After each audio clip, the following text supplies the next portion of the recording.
अस्सलाम वालेकुम, मैं हूं शाहजेब खानजादा। इस वक्त सुप्रीम कोर्ट ऑफ पाकिस्तान में तकसीम वाज़े नजर आ रही है। सियासी तनकीद और जजिस के रिमार्क से बढ़कर नौबत अब अलग अलग फैसलों तक आ गई है। कल 2 जजिस की जानिब से तफसीली फैसला आने के बाद आज हुकूमत ने भी चीफ जस्टिस के इख्तियारात से मुताल्लिक कानून साजी का फैसला कर लिया है। इस हवाले से आज वज़ीर आज़म शहबाज शरीफ ने कौमी असम्बली में अहम खिताब किया और इसके बाद वफाकी काबीना का अहम इजलास भी हुआ और वफाकी काबीना ने अदालती इस्लाहात तरमीमी बिल का मुसविदा मंजूर कर लिया, जिसे अब से थोड़ी देर पहले कौमी असम्बली में पेश भी कर दिया गया है और स्पीकर ने तरमीमी bill law and justice committee को भेजने का फैसला किया है और कहा है कि कमेटी जल्द रिपोर्ट ऐवान में पेश करे। इसके अलावा हुकूमत ने अदलिया के हवाले से करारदाद पेश कर दी है, जिसके मुताबिक ये ऐवान तवक्को करता है कि आला अदलिया सियासी और इंतजामी मामलात में मुदाखलत से गुरेज करेगी। ऐवान तमाम असम्बलियों के इंतखाबात एक वक्त में कराने का मुतालबा करता है और इंतखाबात से मुताल्लिक केस में 4-3 के तनासुब से फैसले की तायीद करता है। ऐवान मुतालबा करता है कि इलेक्शन कमीशन के आईनी इख्तियारात में मुदाखलत न की जाए, आईनी मामलात की समाअत फुल कोर्ट करे। कौमी असम्बली ने मुत्तफिका तौर पर यह करारदाद मंजूर कर ली है, जबकि अदालती इस्लाहात से मुताल्लिक जो बिल आज कौमी असम्बली में पेश किया गया है उसके मुताबिक अज खुद नोटिस लेने और बेंचेस की तश्कील का इख्तियार चीफ जस्टिस से लेकर जजिस की 3 रुकनी कमेटी को दे दिया गया है। इस कमेटी में खुद चीफ जस्टिस और 2 सीनियर तरीन जजेस शामिल होंगे।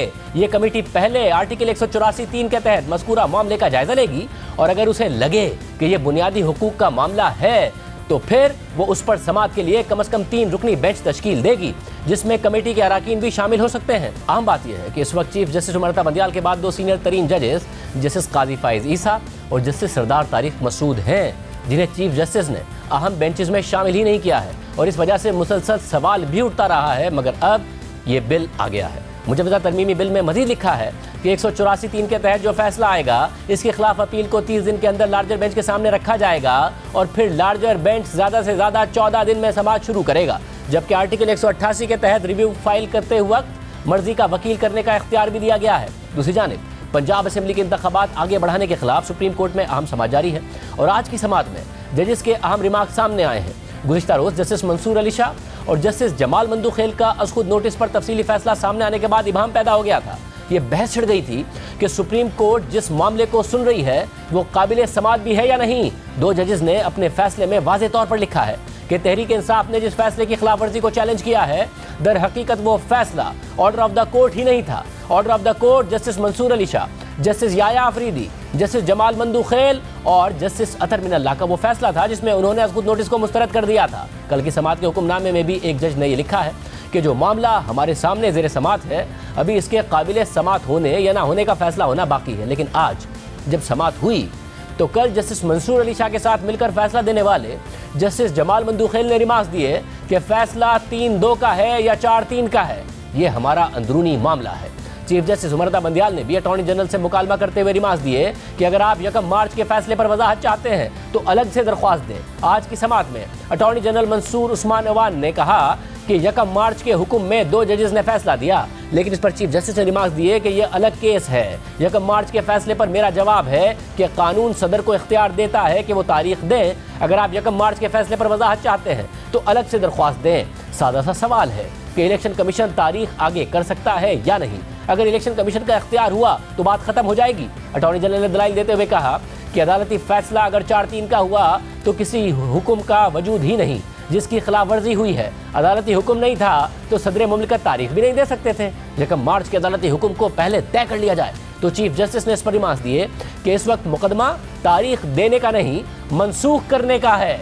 जमहूरियत के लिए इंतखाबात जरूरी हैं। 2 मुअज़्ज़िज़ जजेस ने फैसला दिया है। इन 2 जजेस की अपनी राय है, लेकिन इसका मौजूदा केस से कोई ताल्लुक नहीं है। एक संजीदा मामले को बाईपास ना करें। अटॉर्नी जनरल ने एक बार फिर कहा कि मौजूदा केस में इस्तदाही 1 मार्च के फैसले पर अमल दरामद की है। तो इस पर चीफ जस्टिस ने रिमार्क दिए कि बेंच के अराकीन दरख्वास्त में उठाए गए सवाल का जायजा लेने बैठे हैं। सुप्रीम कोर्ट का दायरा इख्तियार दरख्वास्त तक महदूद नहीं होता। इस मरहले पर अटॉर्नी जनरल मंसूर उस्मान अवान ने फुल कोर्ट बनाने की सदा कर दी और कहा कि दरख्वास्त है कि ये अहम मामला है, बेंच मुनासिब समझे तो फुल कोर्ट बना दे। इस मरहले पर कल जस्टिस मंसूर अली शाह के साथ 4-3 का तफसीली फैसला जारी करने वाले जस्टिस जमाल मंदूखेल ने अहम रिमार्क देते हुए कहा कि 1 मार्च का फैसला कितने अराकीन का है ये सुप्रीम कोर्ट का अंदरूनी मामला है। ये बता दें कि आइन 90 दिनों में इंतखाबात कराने का तकाजा करता है या नहीं करता।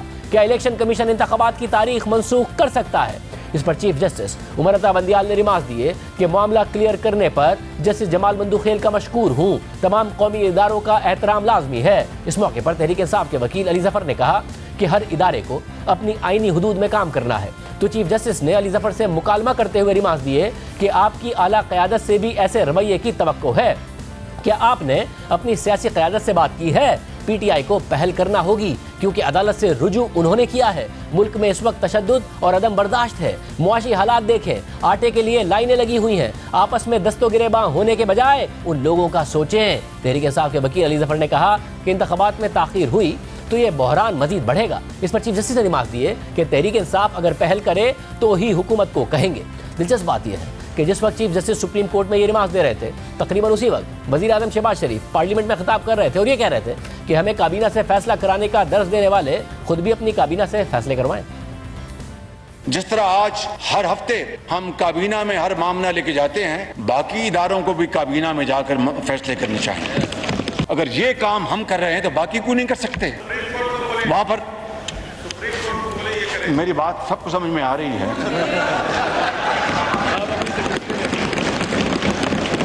तो जो हमें ये दर्ज देते हैं कि जनाब काबीना से फैसले करवाएं, खुद भी आप अपनी काबीना से फैसले करवाएं। उस तनाजुर में है जिसमें सुप्रीम कोर्ट ने फैसला दिया था कि हुकूमत का फैसला अकेले वजीर आजम का नहीं बल्कि पूरी काबीना का फैसला होगा। अब अहम बात यह भी है कि चीफ जस्टिस आज सियासी जमातों को मिल बैठकर फैसले करने का मशवरा दे रहे हैं, मगर खुद सुप्रीम कोर्ट में जजिस के दरमियान इख्तिलाफात पर सवालात उठ रहे हैं।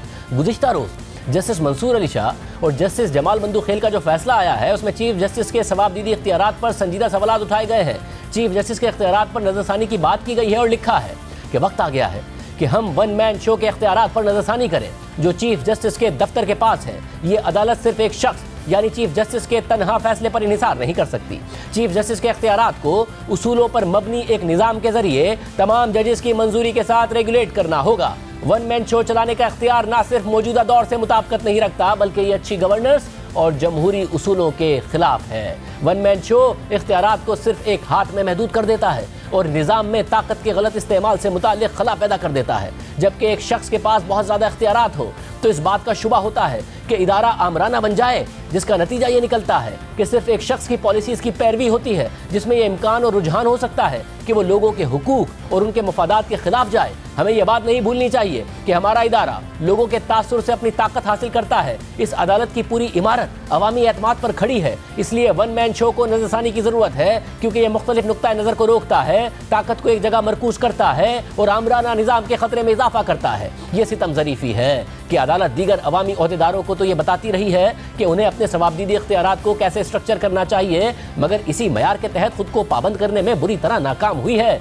जिसके नतीजे में चीफ जस्टिस के पास आर्टिकल 184(3) के तहत सू मोटो लेने, बेंच बनाने और केसेस लगाने के लामहदूद इख्तियारात आ गए हैं। और यही वो इख्तियारात हैं कि जिसके तहत चीफ जस्टिस ने सू मोटो लेने और फिर केसेस शुरू करके उन्हें मखसूस बेंचेस में लगाने से सुप्रीम कोर्ट के इदारे को शदीद तनकीद की जद में ला खड़ा किया है और अदालत के एहतराम और तकद्दुस को नुकसान पहुंचाया है। इस आईनी इदारे के जजिस के तौर पर हमारे फैसले और एमाल तारीख में रिकॉर्ड भी हो रहे हैं और उन पर तबसरे भी हो रहे हैं। यानी चीफ जस्टिस ऑफ पाकिस्तान सियासतदानों को मशवरा दे रहे हैं कि वो आपस में दस्तों गिरेबा होने के बजाय मुल्क और अवाम का सोचें, लेकिन इस वक्त सुप्रीम कोर्ट खुद बदतरीन तकसीम का शिकार है। पहले ना सिर्फ सियासतदान सुप्रीम कोर्ट के तर्ज अमल पर सवाल उठा रहे थे बल्कि जजिस के रिमार्क्स भी बता रहे थे कि अदालत के अंदर सब अच्छा नहीं है, और फिर कल 2 जजिस का तफसीली फैसला सामने आ गया है जिसमें अदालत के कंडक्ट और खुद चीफ जस्टिस के इख्तियारात के गलत इस्तेमाल पर खुलकर तनकीद हुई है। आज की समात में सुप्रीम कोर्ट के जजिस की जानिब से इंतखाबात आगे बढ़ाए जाने से मुतालिक अहम नकात उठाए गए हैं। खासतौर पर फंड्स की दस्तियाबी और सिक्योरिटी की फराहमी से मुतालिक जजिस ने अटॉर्नी जनरल से अहम सवाल पूछे हैं और अहम रिमार्क्स भी दिए हैं। जजिस ने यह नुकता भी उठाया है कि अगर लैपटॉप स्कीम के लिए 10 अरब रुपए निकाले जा सकते हैं तो इंतखाबात के लिए 20 अरब रुपए क्यों नहीं निकाले जा सकते। चीफ जस्टिस ने इंतखाबी अखराजात के लिए जजिस की तनख्वाहों में कटौती की तजवीज़ भी दी। जजिस ने यह सवाल भी उठाया कि दिफाई इदारे सिक्योरिटी देने से इनकार कैसे कर सकते हैं, जिम्मेदारी तो जिम्मेदारी होती है।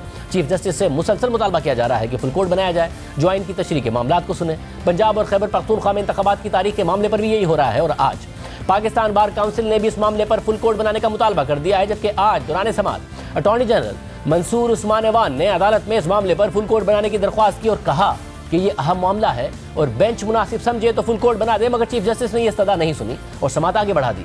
इसके अलावा वजीर कानून आजम नज़ीर तारड़ ने भी 2 जजेस के अलावा तमाम 13 जजेस पर मुश्तमिल बेंच बनाने का मुतालबा किया। सुप्रीम कोर्ट से फुल कोर्ट बनाने का मुतालबा हो रहा है, लेकिन चीफ जस्टिस सुप्रीम कोर्ट को इस तनाज़े से बाहर नहीं निकाल रहे हैं। आज वजीर आजम शहबाज शरीफ ने कौमी असम्बली में अपने खिताब में सुप्रीम कोर्ट के जज की ऑडियो की तहकीकात का भी मुतालबा किया और कहा कि चीफ जस्टिस ऑडियो का फोरेंसिक कराएं। अगर ऑडियो झूठी है तो झूठे को सजा मिलनी चाहिए, अगर सच्ची है तो फिर सच सामने आना चाहिए।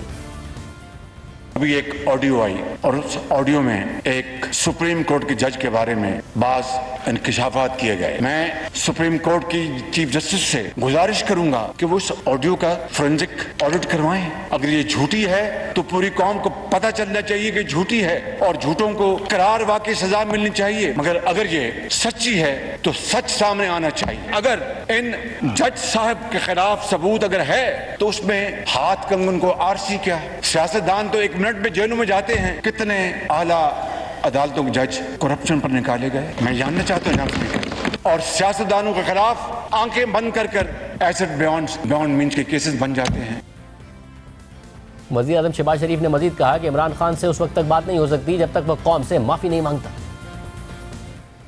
जो अदलिया की तौहीन करे, जो इंसाफ को ना माने, जो कानून को ना माने, जो आइन से ना माने, उससे बात नहीं हो सकती जनाब स्पीकर, उससे बात नहीं हो सकती जब तक कि वो पूरी कौम के सामने आए और कौम से माफी मांगे।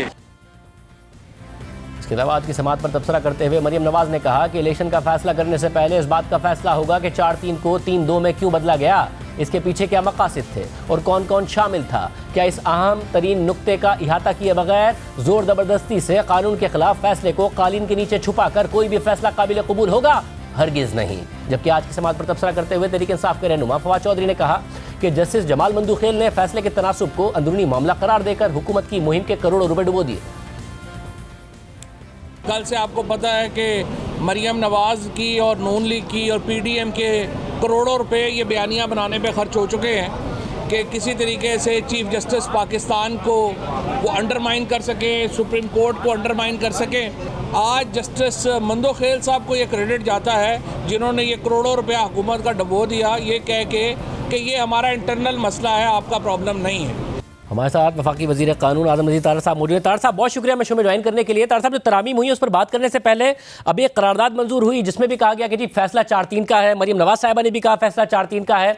जिस दिन फैसला आया आपने सबसे पहले उस दिन अदालत से निकलते ही कहा था कि 4-3 का है, और कल जो मंसूर अली शाह साहब ने फैसला जारी किया उसमें उन्होंने भी 4-3 की बात कर दी। मगर जब आज समात हुई है तो जस्टिस जमाल मंदूखेल साहब जो कि उस फैसले का हिस्सा है, उन्होंने कहा यह अदालत का अंदरूनी मामला है, वो बेंच का भी हिस्सा रहे, समात भी आगे बढ़ी। अटॉर्नी जनरल ने बार बार ये मामला उठाया कि जी उसी की तो समात हो रही है, मगर चीफ जस्टिस ने उसको मुस्तरद किया और कहा कि बेंच के अरकान दरख्वास्त में उठाए गए सवालात का जायजा लेने बैठी है, मगर सुप्रीम कोर्ट का दायरा इख्तियार दरख्वास्त तक महदूद नहीं होता है, इसके अलावा भी आगे बढ़ सकती है। यानी बात आगे बढ़ गई है, मगर आप 4-3 ही की बात कर रहे हैं। शाहजेब साहब, जहाँ तक तो बात फ़ैसले का है, फ़ैसला आपको पता है पब्लिक डॉक्यूमेंट होता है। जब एक दफ़ा दस्तखत हो के फ़ैसला जारी हो गया तो वो ओपन टू डिस्कशन है, और फ़ैसला लिखने वालों ने 4 जज साहिबान ने बाहर कैफ ये राय दी है कि हम 184(3) की इस दरख्वास्त को नाकाबिल समात करार देते हैं। जमाल खान साहब ने इन जोन विजडम उन्होंने शायद उस वक़्त जो बहस का तनाजुर था उसके हवाले से कहा कि ये हम कोर्ट के अपने सोचने की भी बात है कि ज़ाहिर है कोर्ट के लिए भी ये ज़रूरी है कि वो इसके ऊपर डिलिबरेट करे कि ये सूरत हाल क्यों कराई। लेकिन क्योंकि अभी समात जारी है, ये चैप्टर क्लोज़ नहीं हुआ, अटॉर्नी जनरल साहब was well within his legal right कि वो इसको एजिटेट करें, क्योंकि ये एक पब्लिक डोमेन में जब फ़ैसला अनाउंस हो जाता है दस्तखत हो के तो वो पब्लिक डोमेन में भी चीज़ें आ जाती हैं। तो उन्होंने उस फ़ैसले को पढ़ने के बाद आर्ग्यू किया और वो इस पर दोबारा बात भी कर सकते हैं।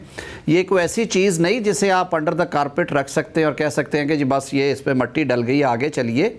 ये एक आइनी और कानूनी मामला है और मेरे ख़्याल में ये बेस्ट टाइम है कि सुप्रीम कोर्ट को इस पे डिलिबरेट करके इस पे फ़ैसला भी देना चाहिए। मगर तारड़ साहब मसला है कि अटॉर्नी जनरल साहब ने बार बार कहा और चीफ जस्टिस साहब बार बार आगे बढ़ गए इस बात पर। उन्होंने कहा कि अब ये जो बात है कि तारीख दे सकता है या नहीं दे सकता, और जो 1 मार्च का फैसला है बात उससे आगे बढ़ गई है कि इलेक्शन कमीशन सदर की दी हुई गई तारीख को बदल सकता है या नहीं बदल सकता।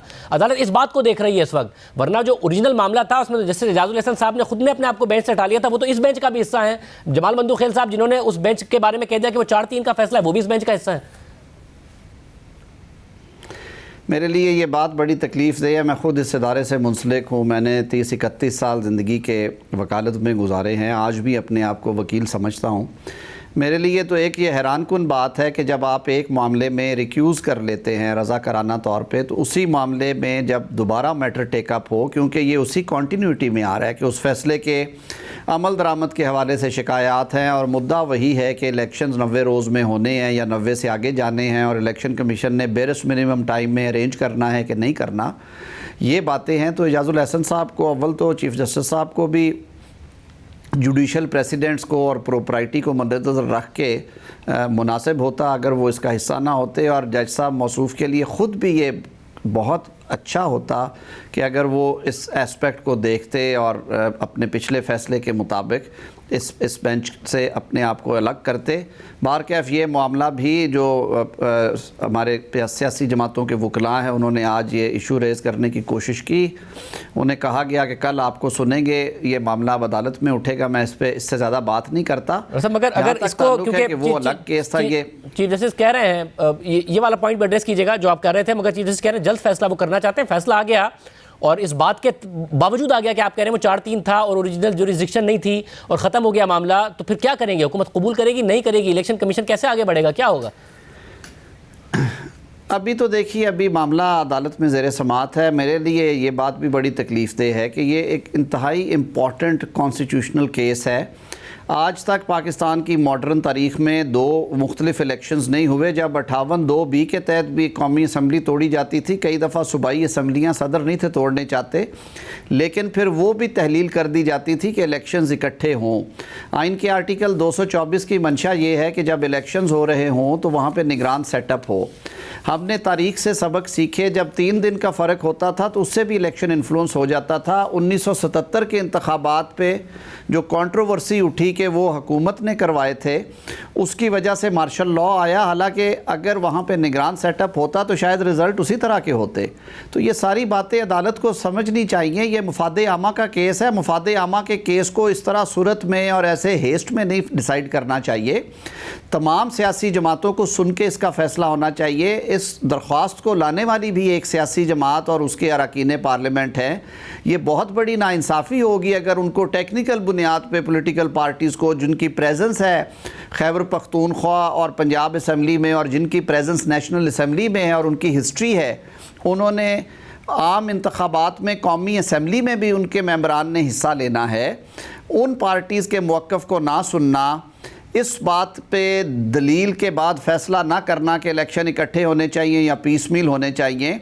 आइन का 224 का अगर एक शिक ये कहती है कि 90 रोज़ में होंगे, तो आर्टिकल 224 की 10 शिकें और भी हैं जो शफाफ इलेक्शंस के लिए केयर टेकर्स की अपॉइंटमेंट, उसके तरीके, केयर टेकर्स के इख्तियारात की बात करते हैं। आइन का आर्टिकल 218(3) भी है जो इलेक्शन कमीशन को कुल्ली इख्तियार देता है कि वो शफाफ, गैर जानिबदार और मुनसफाना इंतखाबात का इनकाद कराए। आइन में और भी ऐसी शिकें हैं। आर्टिकल 220 है जिसमें इलेक्शन कमीशन ने यह डिसाइड करना है कि आया एग्जेक्टिव अथॉरिटीज़ उससे तावन कर रही हैं, झूठ बोल रही हैं, या वाकई सच कह रही हैं और माहौल ऐसा नहीं है कि उनसे वो काम करवाया जाए। तो खुदा के लिए अगर 63A के सदारती रेफरेंस में फ़ैसला करने के लिए आर्टिकल 17 पे जाके उसको इंपोर्ट करके रीड इन किया जा सकता है और कहा जा सकता है कि वोट डाला तो जाएगा वोट ऑफ नो कॉन्फिडेंस में, लेकिन वो गिना नहीं जाएगा, तो ये भी होलिस्टिक अप्रोच होनी चाहिए। यहाँ पे भी आइन के दीगर जो शिके हैं उनको ज़रूर और बारीक बीनी से देखना चाहिए और तमाम फरीकैन को तसल्ली बख्श हेयरिंग देनी चाहिए, उसके बाद फैसला हो, वरना ये फैसले हमेशा मुतनाज़े रहते हैं, इन पे उंगलियाँ उठती रहती हैं। और मेरी अदालत की तकद्दस और तौकीर ये डिमांड करती है कि चीफ जस्टिस साहब बड़े मुतहम्मिल मिजाज हैं, वो तहम्मुल के साथ तमाम फरीकैन को सुने और इस मामले की नज़ाकत को सामने रखते हुए क्या अमरे मानी है कि सीनियर जज साहबान बेंच का हिस्सा नहीं होते, वो कौन सी वजूहात हैं कि लार्जर बेंच नहीं दिया जा रहा है, क्यों फुल कोर्ट नहीं दी जा सकती और क्यों उन जज साहबान को या उन जज साहब को जिन्होंने खुद रजा कराना रिक्यूज किया दोबारा बेंच में आज भी फुल कोर्ट का मुतालबा किया गया, मगर आज भी इस मामले को चीफ जस्टिस ने नहीं एड्रेस किया। अब एक चीज है जो जिसकी डिमांड की जा रही थी सीनियर वकला की तरफ से, बार काउंसिल्स की तरफ से, सुमोटो का इख्तियार और बेंच बनाने का इख्तियार, उसके ऊपर मुसलसल तनकीद होती रही है। और अब कल जो जस्टिस मंसूर अली शाह ने फैसला लिखा है उसमें वन मैन शो की बात हुई, तमाम बात हुई, मगर साथ में यह भी कहा गया कि जो खुद अदालत का इख्तियार है रूल्स बनाने का, उसमें हमें तरमीम करनी चाहिए। मौजूदा हालात में अदालत इसको इस तरीके से भी तो ले सकती है कि अदालत की आज़ादी में ये मुदाखलत है और अदालत इसको टेकअप कर सकती है, नहीं टेकअप कर सकती। शाहज़ेब साहब, अगर तो कानून में ये लिखा होता कि जो केसेस की जो है हेयरिंग और जो बेंचेस की तश्कील है वो वज़ीर दाखिला और वज़ीर कानून और अटॉर्नी जनरल की कमेटी करेगी, तो ये बिल्कुल आज़ाद अदलिया पे हमला होता। कानून तो ये है, जो बिल है वो ये कहता है कि honourable chief justice, 2 senior most जजेस इन सीनियरिटी, यानी कि प्यूनी जज और जज 2 जो हैं उनके बाद तीसरे नंबर के जज साहब, उनकी कमेटी होगी जो कि बेंचेस की तश्कील और केसेस की जो तकसीम है उसके बाबत में पॉलिसी देगी और वो फ़ैसला करेगी। कानून ये कहता है कि आइन के आर्टिकल 184(3) के बेदरेग इस्तेमाल को रोकने के लिए यही कमेटी एग्ज़ामन करेगी कि आया जो पटिशन आई है वो 184(3) के तकाज़े, यानी कि ये मुफादे आमा का केस है और enforcement of fundamental rights involve है, ये उसको करता है, ना कि कोई एक शीशे की बोतल निकल आने पे ये इख्तियार इस्तेमाल किया जाए। वैसे मगर आपको पता है ना कि मैं कह रहा हूं कि 2 सीनियर जो जजेस हैं उनसे चीफ जस्टिस के जो मामलात हैं वो तो बेंचेस का हिस्सा नहीं होते। जैसे काजी फाइज ईसा हो, जस्टिस सरदार तारिक मसूद हो, अहम बेंचेस का वो हिस्सा नहीं है, और आपने बेंच बनाने का इख्तियार और सुमोटो का इख्तियार दोनों उनके साथ शेयर कर दिया चीफ जस्टिस का। शाहज़ेब साहब, कवानीन जो हैं वो तो पोस्टेरिटी के लिए बनते हैं, वो तो आने वाली नस्लों के लिए बनाए जाते हैं। हम क्यों इसको समझ रहे हैं कि ये कानून इन 4.5 महीनों के लिए बनाया जा रहा है? This is for all times to come. ये तो नस्लों के लिए कानून साजी है और उसमें पूरी एहतियात बरती गई है। आप ज़रा उसे शिक वाइज पढ़े, एक एक चीज़ बहुत सिंप्लीफाइड तरीके से बताई गई। राइट ऑफ अपील नहीं था शाहज़ेब साहब, ये आखिरी अदालत है हमारे आइन के मुताबिक, हमारे इंसाफ के निज़ाम में। ना ये मामला सिविल कोर्ट में जाता है, ना डिस्ट्रिक्ट कोर्ट में जाता है, ना हाई कोर्ट में, डायरेक्टली सुप्रीम कोर्ट में लैंड करता है और उसमें लोगों के लीगल राइट्स डिटरमिन कर दिए जाते हैं। यहाँ पे हुए लोगों की प्रॉपर्टीज़ लेके दूसरे के हवाले कर दी गई, अरबों रुपए की प्रॉपर्टीज़ के फैसले कर दिए गए और उन लोगों को अपील का राइट नहीं है। रिव्यू में आइन का आर्टिकल 188 बहुत नैरो स्कोप देता है। हमने इसकी तफसीलात रखी है, intra court appeal provide parliament में इसकी बात की, मगर आपको नहीं लगता कि और दीगर सिविल सोसाइटी कानून बनने के बाद इन पे रेजोल्यूशंस हैं? बिल्कुल है, बिल्कुल है, मगर आप 30 रोज में अपील फाइल कर लेंगे, 2 हफ्ते में कर दी जाए। सुप्रीम कोर्ट से एक जनरल शिकायत लिटिगेंट को और वकला को ये है कि हाई कोर्ट्स में अर्जेंट केसेस 24 घंटे के अंदर फिक्स कर दिए जाते हैं। सुप्रीम कोर्ट रूल्स में ऐसी गुंजाइश नहीं है। बहुत शुक्रिया, वक्त खत्म हो रहा है। हमारे साथ मौजूद थे वजीर कानून। प्रोग्राम में ब्रेक शामिल करते हैं, अदालत इस मामले को कैसे देगी। सीनियर कोर्ट रिपोर्टर्स भी हमारे साथ मौजूद होंगे एक ब्रेक के बाद। हमारे साथ सुप्रीम कोर्ट को कवर करने वाले और मामलात पर गहरी नज़र रखने वाले 2 सीनियर सहाफ़ी मौजूद हैं, अब्दुल क़य्यूम सिद्दीकी साहब और असरात मलिक साहब। आप दोनों का बहुत शुक्रिया। क़य्यूम सिद्दीकी साहब, कल खुद अदालत के अंदर से ज़ाहिर फैसला आया, जैसे मंसूर अली शाह ने जो रूल बनाने का इख्तियार है उसमें तरमीम की बात की, वन मैन शो के खिलाफ बात की, बेंचेस बनाने सुमोटो के इख्तियार पर बात की, मगर आज पार्लियामेंट ने कानून बदलने का ही फैसला कर लिया है। जो तकसीम है वो आप देख ही रहे हैं, आपके ख्याल में किस तरीके से लिया जाएगा इसको?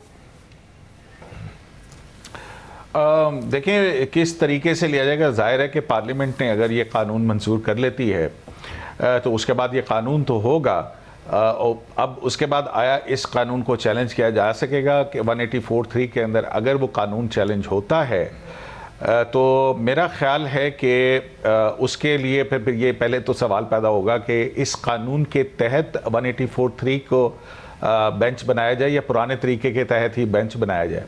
लेकिन ओवरऑल जो sense of the supreme court जजेस है उसमें मेजॉरिटी ऑफ द जजेस, जिनमें ज़्यादातर वो जज साहिबान जो कि चीफ जस्टिस बनने, उसमें जो मेजॉरिटी ऑफ चीफ जस्टिस की लॉट है आइंदा आने वाले दिनों के अंदर, मासवाए 1-2 जज साहिबान के, वो जो है वो उनके लिए मेरे ख्याल में ये उनकी देरीना एक मेरा ख्याल स्ट्रगल है, कोशिश है जो बहुत अरसे से चल रही थी सुप्रीम कोर्ट के अपने अंदर भी कि इस 184(3) के इख्तियार को रेगुलेट होना चाहिए और बेंचेस की तश्कील और मुकदमात की फिक्सेशन। तो ये एक बहुत बड़ा इशू था जो कि नहीं, क्योंकि इससे पहले भी गो के मुकदमात के कब कैसे लगेंगे, पॉलिसी चीफ जस्टिस के फाइल जो है वो 1.5 साल से उनके ऑफिस में पड़ी है, वो वापस ही नहीं आई है। तो जो सुप्रीम कोर्ट के अपने अंदर जो डिस्कशंस होती है उसमें मेरा नहीं ख्याल है कि कि मेजॉरिटी ऑफ द जजेस जो हैं वो इस नए कानून को किसी दूसरी या बुरी नज़र से देखेंगे। असाद मलिक साहब, आप बताइएगा, अगर 3 सीनियर जजेस के पास ये इख्तियार चला जाए सुमोटो लेने का भी और बेंच बनाने का भी चीफ जस्टिस के साथ, तो उनमें जस्टिस फाइज ईसा और जस्टिस सरदार तारिक मसूद आ जाएंगे। उनको तो किसी बेंच का हिस्सा ही नहीं बनाया जा रहा, उस पर ही इतनी तनकीद होती है और सवाल उठता है। तो आपके ख्याल में ये बड़ा आसानी से ले लिया जाएगा इस कानून साजी को, या चैलेंज हो सकती है या टेकअप किया जा सकता है? जी शाहजेब साहब, मेरा ख्याल है कि इसको सुप्रीम कोर्ट एग्जामिन ज़रूर करेगी। एक तो मामला ये है कि अदलिया की आज़ादी के हवाले से कोई भी ये है कि लेजिस्लेशन अगर पार्लियामेंट पास करती है तो वो स्ट्राइक डाउन हो जाएगी। इवन कॉन्स्टिट्यूशन अमेंडमेंट भी जो है वो स्ट्राइक डाउन हो जाएगी। तो ये एग्जामिन किया जाएगा और ज़्यादा चांसेस ये भी हैं कि यही अमेंडमेंट कहा जाए कि जी ये फुल कोर्ट का जो एडमिनिस्ट्रेटिव साइड पे देखे और वहाँ इसको कंसिडर करे। गो के इस वक्त जो जजेस हैं वो ये उनका ख्याल है कि जी ये जो चीफ जस्टिस के इख्तियारात हैं इनको रेगुलेट किया जाए, लेकिन मेजॉरिटी जजेस वो ये भी समझते हैं कि जी पार्लियामेंट के बजाय सुप्रीम कोर्ट खुद ही करे। लेकिन हमने देखा कि कुछ जजेस हैं जो कहते हैं कि पार्लियामेंट का इख्तियार है, जब जजेस खुद ही अपने इख्तियारात को रेगुलेट नहीं करेंगे चीफ जस्टिस के इख्तियार को, तो फिर पार्लियामेंट कंपेल होकर करेगी। जैसा कि हमने देखा कि साबिक चीफ जस्टिस आसिफ सईद खोसा ने अपनी रिटायरमेंट से 2 हफ्ते पहले एक ड्राफ्ट जो है वो फुल कोर्ट में रखा था और इसी किस्म की तकरीबन उन्होंने अमेंडमेंट सजेस्ट की थी कि सो मोटो की जुरिडिक्शन को कैसे इस्तेमाल करना है। लेकिन उनके जो हमने देखा कि सक्सेसर थे साबिक चीफ जस्टिस गुलजार अहमद या मौजूदा चीफ जस्टिस, उन्होंने फुल कोर्ट की मीटिंग ही नहीं बुलाई। तो ये भी एक मामला उठेगा कि 3 साल जब आप फुल कोर्ट की मीटिंग नहीं बुलाएंगे तो फिर क्या करे पार्लियामेंट। फिर ये मामला भी है कि 1 साल में हमने देखा कि जो सीनियर पुनी जज जस्टिस काजी फाइसा या जस्टिस सरदार तारिक को आपने किसी भी political high profile sensitive case में नहीं बिठाया, तो उस पर भी सवाल उठेगा। और आगे भी हम देख रहे हैं कि अगले 4-5 साल में जो चीफ जस्टिस के साथ जो सीनियर पुनी जज है उनके नज़रियात में एक बड़ा फ़र्क है। तो बेहतर यही है कि मेरा ख्याल है कि इसमें ये जो कमेटी है इसमें रैशनल है और इसी को जो है वो इंडोर्स होना चाहिए। लेकिन ये हो सकता है कि मामला सुप्रीम कोर्ट जब ये इसको एग्जामिन करे तो वो ये कह सकती है कि जी ये पार्लियामेंट नहीं कर सकती, हम फुल कोर्ट में जाएंगे, उस वक्त वो ये मामला रखें। लेकिन ये आर्टिकल 191 के तहत जो है वो इख्तियार है पार्लियामेंट के पास कि वो इस किस्म की लेजिस्लेशन कर सकती है और इसमें कोई अदलिया की आज़ादी सलब नहीं हुई है। और इसमें बल्कि ये है कि हमने देखा कि जो साबिक चीफ जस्टिस साहबान ने जिस तरीके से सो मोटो जुरिडिक्शन को इस्तेमाल किया, उन्होंने पाकिस्तान की पॉलिटिक्स को शेप दी। चाहे हम साबिक चीफ जस्टिस इफ्तिखार मोहम्मद चौधरी देखें, चाहे साबिक चीफ जस्टिस साकिब निसार देखें, चाहे वो गुलजार अहमद साहब ने 184 के तहत कराची में जो कुछ एनक्रोचमेंट ड्राइव शुरू की। तो ये भी होता है कि जब चीफ जस्टिस चेंज होता है तो अगला चीफ जस्टिस उसकी ओनरशिप नहीं लेता। तो मेरा ख्याल है कि ये बड़े अच्छा ये कमेटी बनाने वाला मामला हम तो ये देख रहे हैं कि ये बड़ी जरूरत है, क्योंकि हमने ये आम बात है। मगर साहब ये जो फुल कोर्ट वाली बात कर रहे हैं, फुल कोर्ट जो अहम आईनी मामलात हैं उस पर बार बार मुतालबा किया जा रहा है, बार काउंसिल मुतालबा कर रही है, हुकूमत ने मुतालबा किया, आज भी अटॉर्नी जनरल ने कहा, मगर चीफ जस्टिस नहीं बना रहे हैं। वजह क्या है? जो जजेस की अपनी आपस की तकसीम है ये वजह है, या बैक टू बैक फैसले इतने सारे हैं जिनका रिव्यू भी नहीं हुआ, जिसमें 63A भी शामिल है, कहीं वो सारे के सारे ना टेकअप कर ले फुल कोर्ट, ये मसला है? क्यों नहीं बना रहे हैं चीफ जस्टिस फुल कोर्ट? देखिए, जो 63A के फैसले हैं, 63A का फैसला है, तो उस पर अगर देखा जाए तो रिव्यू ही होगा ना, तो रिव्यू वही बेंच सुनेगा जिस बेंच ने जो है वो फैसला दिया है। अब वो उसका ना लगना एक और अमर है। जाहिर है कि ये चीफ जस्टिस का एक इख्तियार है कि वो कब मुकदमा फ़िक्स करता है। अब इसमें जो नई तरमीम आई हैं उसमें मुकदमात की फ़िक्सेशन के हवाले से भी एक बड़ी अहम जो है वो तरमीम आई है, और वो ये है कि अगर कोई अर्जेंट नौयत का मामला है, वो अर्जेंट नौयत की दरख्वास्त, क्योंकि उसके ऊपर फैसला चीफ जस्टिस ने ही करना होता है कि वो फौरी तौर पर समाअत के लिए मुकर्रर हो या ना हो। अब उसके लिए एक टाइम फ्रेम मुकर्रर कर दिया गया है कि अर्जेंट केस की समाअत की दरख्वास्त जब आए तो वो 14 दिन के अंदर वो मुकदमा फ़िक्स होना चाहिए। तो उससे ये एक जो ये डॉक्ट्रिन ऑफ मिसिंग केसेस जो है उसको भी जो है वो संभालने की या उसको देखने की एक पार्लियामेंट की तरफ से एक तजवीज़ आई, और जो कि एक अच्छी तजवीज़ है, क्योंकि कई मुकदमात जो हैं वो बड़े बड़े इन्फ्रक्चस हो जाते हैं। जैसे कि अभी जनरल परवेज़ मुशर्रफ का जो हाई ट्रीजन का केस है उसके खिलाफ अपीलें, और जनरल परवेज़ मुशर्रफ की भी अपील यहाँ पे मौजूद थी, और वो कई साल गुजर गए और वो नहीं टेकअप हुआ, वो मामला कहाँ गया, किधर गया।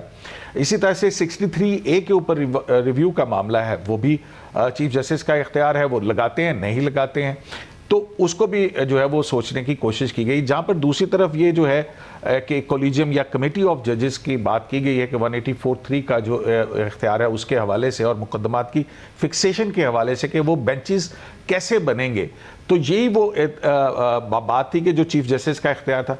अब ये जो चीफ जस्टिस का इख्तियार है ये एडमिनिस्ट्रेटिव साइड के ऊपर है, एक डिस्क्रिशनरी पावर है चीफ जस्टिस की, वो किसी तरह भी इंडिपेंडेंस ऑफ जुडिशरी के साथ जो है वो टकराव नहीं होता। तो ये कानून साजी मेरा नहीं ख्याल है कि ये कोई शायद बाकी तो जगह फुल कोर्ट नहीं बना, अगर ये मुकदमा चैलेंज होता है तो इसके ऊपर शायद फुल कोर्ट जो है वो बन सकता है। और फुल कोर्ट ना बनाने की वजह जो है वो जाहिर है कि ये एक सेटल्ड प्रिंसिपल तो है कि लिटिगेंट की ख्वाहिश के ऊपर बेंच ना बन सकता है, ना ये भी असूल है कि जज कौन सा मुकदमा खुद कहे कि मुझे मेरे सामने लगाया जाए सुनने के लिए, ना ये जज का इख्तियार ना ये लिटिगेंट का इख्तियार है। तो वो सर्टन नौयत के मामला हैं, तो उसके ऊपर जो है वो राय, क्योंकि फुल कोर्ट बनाने के हवाले से चीफ जस्टिस ने ही फैसला करना है। अब ये फैसला जो है वो 3 जज साहबान जो हैं वो देखेंगे कि पब्लिक इंपॉर्टेंस का मामला ये बनता है तो किस हद तक बनता है, और फिर इसको देखने के लिए कितना बड़ा बेंच होना चाहिए। असद आप बताइएगा, फुल कोर्ट क्या वजह होगी जब बार काउंसिल, सीनियर वकील सब कह रहे हैं कि जी मामला इतने सारे आ गए हैं कि फुल कोर्ट के जरिए इस मामले को एड्रेस किया जाए, कॉन्स्टिट्यूशनल क्राइसिस मुल्क में पैदा हो गया है, क्यों नहीं बना रहे हैं चीफ जस्टिस? ये शाहजेब जो सवाल है ये हम आपस में भी साफ़ी करते हैं कि क्या वजह है कि क्यों चीफ जस्टिस इस मामले में रिलेक्टेंट है। हालांकि मेरे ख्याल में तो अगर फुल कोर्ट बने तो चीफ जस्टिस अभी भी 1-2 जजेस में जो नज़रियाती डिवाइड है उसमें भी देखा जाए तो वो मेजॉरिटी में होंगे, लेकिन क्या वजह है कि वो जस्टिस काजी फाइसा के साथ किसी भी high profile political sensitive case में साथ बैठना नहीं चाह रहे। इवन पीटीआई की तरफ से भी ये डिमांड हुई कि जी फोर्स तब होगी उस जजमेंट की जब सारे जजेस बैठेंगे, जब आप वो जजेस जिन पे एक किस्म के एलिगेशन है कि जिन्होंने माजी में हमने देखा कि पीटीआई के हवाले से और जो ऑडियो वीडियोस भी आई हैं उन्हीं को बिठाएंगे तो क्या मॉरल अथॉरिटी होगी जो आप फैसले दे रहे हैं, क्योंकि जजेस का मामला जो है उनके पास तो मॉरल अथॉरिटी होती है। लेकिन जो हमने देखा कि वो जब भी कोई बात हुई उसको उन्होंने कहा कि हम बाद में कंसिडर करेंगे, चाहे दोस्त मदारी के हवाले से जब रूलिंग उनकी डिप्टी स्पीकर की रूलिंग पे भी आया मामला तो उन्होंने कहा जी फुल कोर्ट नहीं बनेगा। अब तो बहुत से लोग ये समझ रहे थे कि जी अब तो फुल कोर्ट बनेगा, लेकिन नहीं बनाया गया। मेरा ख्याल है कि उसकी वजह यही है कि जी उन चीफ जस्टिस जो है वो जो उनके साथ कंफर्ट फील करते हैं जिन जजेस के साथ, उन्हीं को मेजॉरिटी जो है वो उन्हीं के साथ बैठते हैं। यही चीज़ हमने जो है इफ्तिखार मोहम्मद चौधरी से लेके अभी तक देखी है कि जो जजेस जो जिनके साथ चीफ जस्टिस की अमायंगी ज़हनी अमायंगी होती है उन्हीं को हाई प्रोफाइल पॉलिटिकल केसेस में बिठाया जाता है। अब और ये जो है अब सवालात ज़्यादा उठ रहे हैं, लेकिन उसका जवाब अभी तक नहीं आ रहा कि क्यों नहीं जो है वो उसकी वजह क्या है। बहुत शुक्रिया, गुफ्तगू आपने सुनी। प्रोग्राम में ब्रेक शामिल करते हैं, एक और मौक़िफ़ मालूम करेंगे। आज चीफ जस्टिस के इख्तियारात के हवाले से मुजवज़ा कानून साजी को सुप्रीम कोर्ट कैसे लेगी, क्या स्ट्राइक डाउन की जा सकती है। हमारे साथ तहरीक इंसाफ के सीनियर रहनुमा हामिद खान साहब मौजूद। हामिद खान साहब बहुत शुक्रिया। हामिद खान साहब आप कैसे देख रहे हैं इस कानून साजी को? देखिए, ये आइन के तहत ये हो सकता है। आर्टिकल 191 प्रोसीजर रूल्स प्रोसीजर के बारे में सुप्रीम कोर्ट के प्रैक्टिस एंड प्रोसीजर पर एक्ट ऑफ पार्लियामेंट बनाने की इजाजत देती है। वो अब तक वो नहीं बना तो रूल्स ही चल रहे थे, तो वो एक्ट ऑफ पार्लियामेंट बन सकता है, असूली तौर पर आइन के मुताबिक हो सकता है। और दूसरी बात जो आप कह रहे हैं कि सो मोटो इख्तियार पर इन्होंने किसी हद तक कदगन लगाई है, वो अब चीफ जस्टिस सिर्फ चीफ जस्टिस का नहीं बल्कि ये एक कमेटी है जिसको चीफ जस्टिस हेड करेंगे वो एक्सरसाइज करेंगे सो मोटो जुरिस्डिक्शन, या सो मोटो जुरिस्डिक्शन एक्सरसाइज करने के बारे में फैसला करेंगे।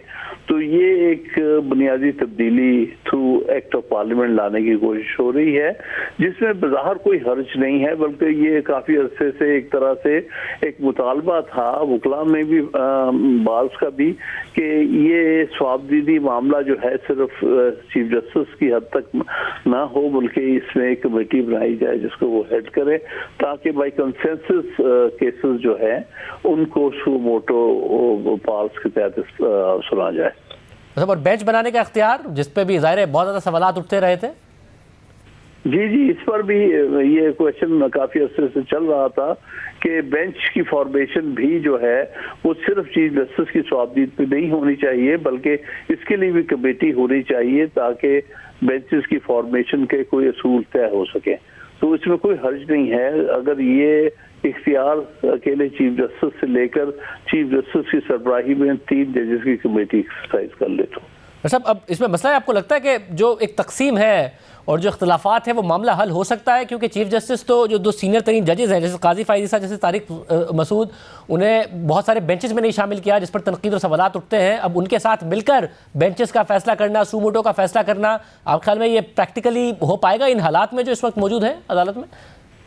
देखिए, मेरा तो ख्याल है कि इन सबको कोर्ट की इंटेग्रिटी खातिर एक दूसरे के साथ बेहतर ताल्लुकात करने चाहिए, और चूंकि अब ये कानून के तहत इसकी रिक्वायरमेंट हो गई है तो उम्मीद है कि इससे मामलात बेहतर होंगे।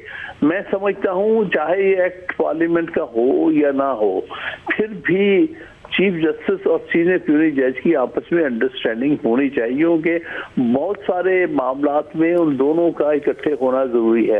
यानी जुडिशल कमीशन में भी सरबराही चीफ जस्टिस की है, लेकिन उसमें सीनियर प्यूरी जज ने, इसी तरह सुप्रीम जुडिशल काउंसिल जो है उसमें भी दोनों इकट्ठे होते हैं। तो अगर उनके दरमियान कोई अंडरस्टैंडिंग हो ताकि काम जो है सुप्रीम कोर्ट का आसानी से और अच्छे तरीके से चलता रहे, तो उसमें कोई हर्ज नहीं, बल्कि होना ही ऐसे चाहिए। जब इसमें क्या हो कि चीफ जस्टिस साहब कोई इनिशिएटिव लें, बेंचेस में शामिल करें, क्योंकि मुतादिद ऐसे बेंच पर हम ख्याल बेंच का इल्ज़ाम लगना, एक ख़ास मकसद के लिए बेंच का इल्ज़ाम लगना, ये बहुत ज़्यादा हो रहा है।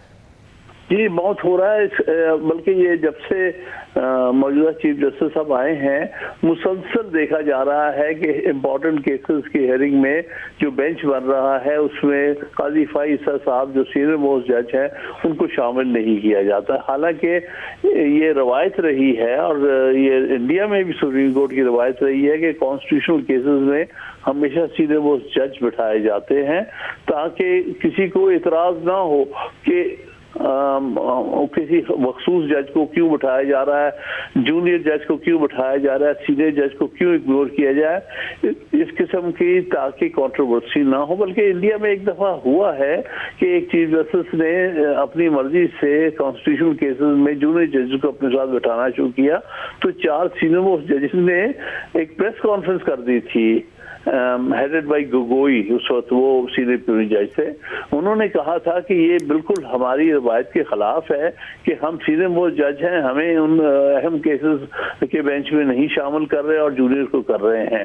तो ये कंट्रोवर्सीज और इंडिया में भी अराइज हुई हैं। उसके बाद उस प्रोटेस्ट के बाद फिर ऐसा सुनने में नहीं आया।